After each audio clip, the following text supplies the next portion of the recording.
नमस्कार दोस्तों, भाइयों, प्यारे किसान साथियों, स्वागत करता हूं आप सभी का हमारे प्यारे से YouTube channel infotech farming leader में। किसान साथियों, आज दिनांक हो चुकी है 29 नवंबर 2023। दिन हो चुका है बुधवार, वेडनेसडे। समय हुआ है 10:10 और ये वीडियो आपको 10:30 बजे के बाद में ही देखने को मिलेगा। इस वीडियो में हम बात करने वाले हैं मध्य प्रदेश की दो सबसे बड़ी मंडी, इंदौर की चौइथरा मंडी और शाजापुर मंडी। दोनों मंडियों में आलू, प्याज, लहसुन तीनों देशों की कितनी आमदनी अभी आ रही है। साथ ही साथ किसान साथियों, शाजापुर मंडी का प्याज और लहसुन का क्या रेट निकल कर आया है, क्या प्याज में आज तेज़ी है या फिर मद्दीवाड़ा है, लहसुन की क्या पोजीशन रही, और इंदौर मंडी में शुरुआती नीलामी के आलू के क्या भाव है। आलू की बोली कोई स्टार्ट हुए करीबन 10 मिनट हो गए हैं और आलू की पूरी जानकारी ले ली है मैंने, वहाँ के भाव की कि आलू का क्या भाव है और कितनी आज आमदनी है। लहसुन की आमदनी किसान साथियों, इंदौर की चौइथरा मंडी में 5 से 7 हज़ार कट्टे की आज आमदनी देखने को मिल रही है। आलू की आमदनी है लगभग 12,000 पैकेट। प्याज की अगर बात करें किसान साथियों, तो नए और पुराने दोनों मिलाकर करीब 60,000 से ऊपर ही आज आमदनी देखने को मिल रही है। बात कर लेते हैं आलू के भाव की, तो आलू किसान साथियों 300 रुपये प्रति कुंटल से लगा के हाईएस्ट रेट है किसान साथियों 1,000 रुपये प्रति कुंटल। पानी गिरने से कहीं ना कहीं आलू का रेट थोड़ा सा हल्का सा गिरा हुआ दिखने को मिल रहा है। अब बात कर लेते हैं किसान साथियों प्याज की, तो प्याज की बोली अभी स्टार्ट हुई नहीं है इंदौर मंडी की, लेकिन ज़्यादा से ज़्यादा हाईएस्ट रेट रहेगा आज का प्याज का 4700 रुपये, 4800 रुपये, इससे ऊपर नहीं जाएगा प्याज इंदौर मंडी में। हो सकता है 4500 ही रहे, पर मैं बता रहा हूँ 4700 रुपये भी जा सकता है। ठीक है, आलू का रेट मैंने बता ही दिया है। अनुमानित प्याज का भी रेट मैं बता रहा हूँ आपको। लहसुन की अगर बात करें तो लहसुन तो 24, 25, 26 हज़ार रुपये तक जा ही रही है इंदौर मंडी में, कोई दो मत की बात है ही नहीं। लहसुन की बहुत ज़्यादा मांग बढ़ी हुई है।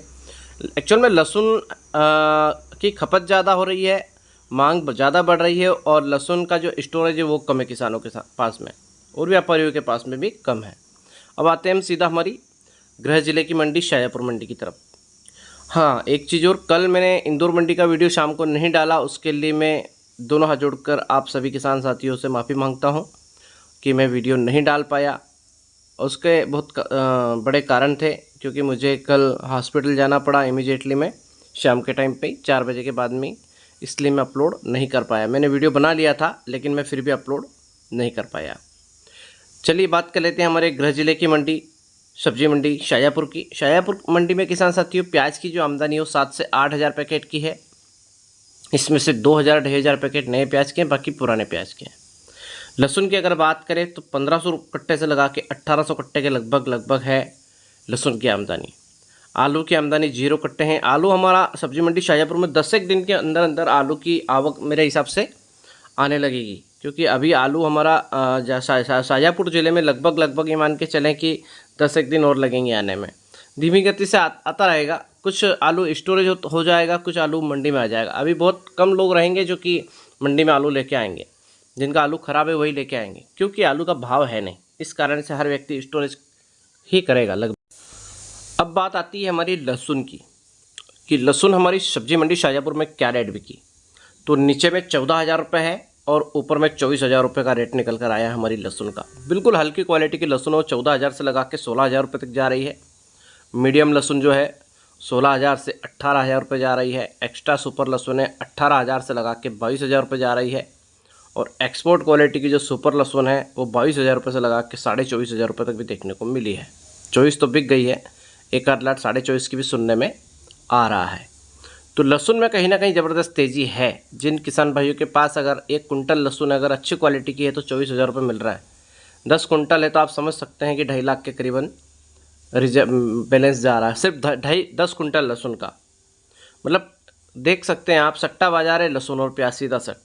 आप सभी किसान भाइयों से एक ही निवेदन करूंगा कि जो भी फसल आप लगाएं थोड़ी थोड़ी लगाएं, हर फसल आप थोड़ी थोड़ी लगाएं, उसमें आपका बेनिफिट रहेगा। जैसे एक किसान भाई के पास में 20 बीघे ज़मीन है, तो 2 बीघे के प्याज लगाए, 2 बीघे की लहसुन लगाए, 2 बीघे का रायडा लगाए, 2 बीघे के चने लगाए, और बाकी जो ज़मीन बच रही है उसमें 1 आध बीघे की सब्जी लगाए और बाकी गेहूं लगाए। इस टाइप से अगर वो काम करेगा तो उसको बेनिफिट फुल बहुत अच्छा मिलेगा, क्योंकि हर फसल अगर रहेगी तो हर फसल के दाम आपको अच्छे मिलेंगे। अगर आपने प्याज लगा लिए 10 बीघे के, 5 बीघे की लहसुन लगा ली, बची 5 बीघे, उसमें 3 बीघे में गेहूँ लगा लिए, 1 बीघे में आपका सब्जी और 1 बीघे में रायडा लगा लिया, तो वो बेनिफिट नहीं मिलेगा आपको, क्योंकि आपने 15 बीघे ज़मीन पूरी खराब कर दी। काय में खराब कर दी? प्याज में और लहसुन में। मात्र प्याज लगने थे 2 बीघे के, लहसुन लगनी थी 1 या 2 बीघे की, तो आपका गणित ठीक ठाक बैठता। लेकिन आपने क्या करा? ज़्यादा लगाई। अब ज़्यादा लगाने से क्या होगा कि हर किसान ज़्यादा लगाएगा आपको देख के। एक गांव में अगर एक व्यक्ति फसल ज़्यादा लगा रहा है कोई सी, तो वो दूसरा व्यक्ति भी वो फसल ज़्यादा लगाएगा। गेहूं की अलग बात है, गेहूं आप कितना भी लगा सकते हो, क्योंकि गेहूं एक्सपोर्ट हो जाता है, प्याज भी एक्सपोर्ट होता है, ऐसी बात नहीं है, लेकिन प्याज इतना ज़्यादा भी एक्सपोर्ट नहीं होता। गेहूं क्या है, खाने वाली चीज़ें जो आप छोड़ ही नहीं सकते। प्याज हर व्यक्ति नहीं खाता, जैसे बहुत सारे जो जैन मुनि हैं ये नहीं खाते हैं प्याज, बहुत सारे ब्राह्मण नहीं खाते हैं, बहुत सारे संत नहीं खाते हैं प्याज। तो कुल मिला के देखा जाए प्याज लहसुन बहुत लोग छोड़ के रखा है। और रही बात गेहूं की, तो गेहूं तो क्या है, अन्न है, तो उसको डेली यूज़ में लेना ज़रूरी है। एक बार आप प्याज के बगैर सब्जी खा सकते हैं, लेकिन बगैर गेहूं के रोटी कहाँ से खाएंगे? तो गेहूं कहीं पे भी खपत हो सकता है।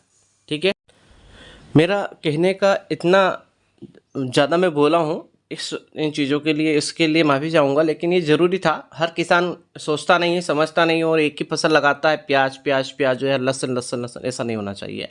हर फसल लगाएं आप, उससे ही आपको बेनिफिट निकल कर आएगा।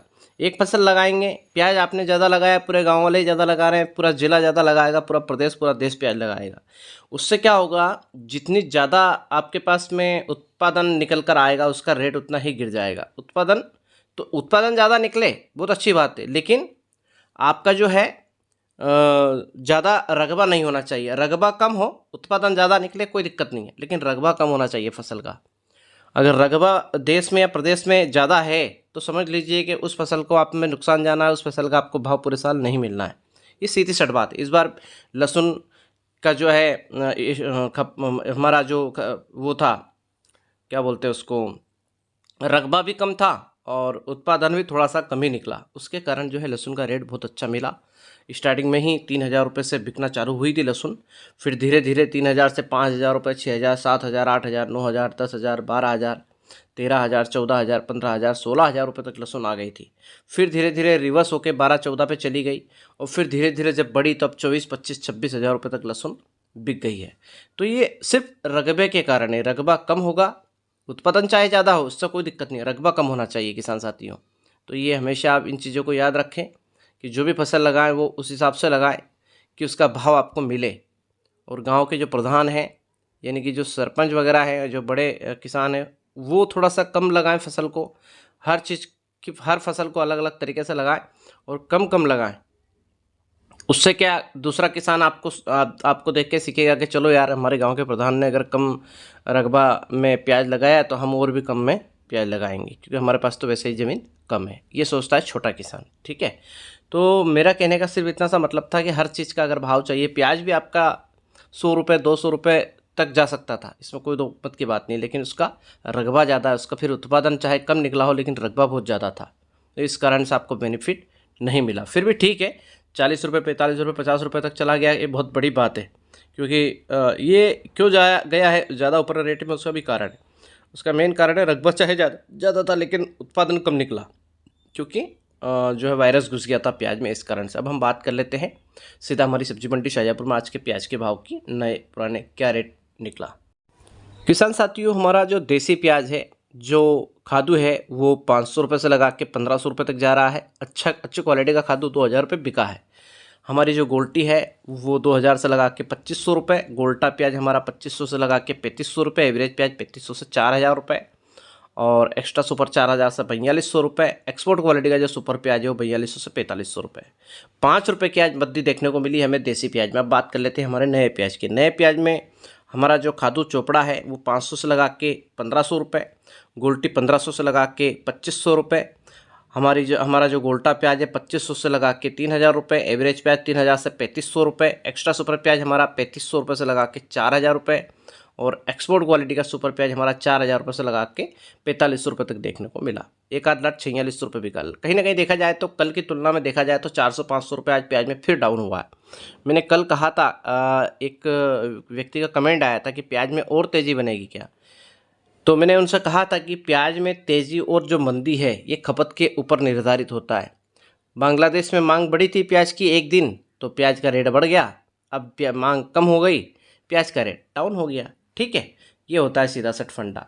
कल 94 टका तक देखने को मिला था हमें प्याज बांग्लादेश में, आज वही 80 से 87-88 टका तक देखने को मिला है। तो वही फिर से रेट गिरा, उसमें कोई दिक्कत वाली बात नहीं है। तो चलिए अब बात कर लेते हैं बांग्लादेश इम्पोर्ट एक्सपोर्ट रिपोर्ट की। सबसे पहले बात कर लेते हैं हिली बॉर्डर की। 28 नवंबर 2023 की रिपोर्ट है। एक्सपोर्ट 15 गाड़ियों का, बैलेंस में 0 गाड़ियाँ। राजस्थान का जो गोल्टा गोल्टी 85 टका देखने को मिला। नासिक का गोल्टा गोल्टी 85 से 87 टका। इंदौर का गोल्टा गोल्टी 72 से 80 टका। और साउथ का जो गोल्टा गोल्टी वो 87 से 88 टका तक देखने को मिला। यानी कि हाईएस्ट जो रेट आज रहा है वो 88 टका है, और कल का हाईएस्ट रेट रहा था 94-95 टका। आप खुद अंतर लगा सकते हैं कि कितना रेट में अंतर देखने को मिला है।